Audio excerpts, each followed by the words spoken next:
Alright, so I'm going to put these long screws into the bottom of the nute,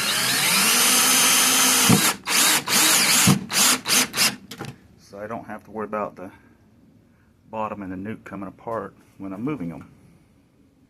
I'm putting 3 of them.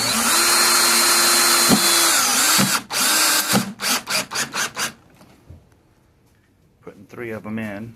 I'm not sure how this one's going to go, but I'm putting 2 in the sides and 1 in the back. I have put them in the front, but then you've got to screw right down through the center of the entrance.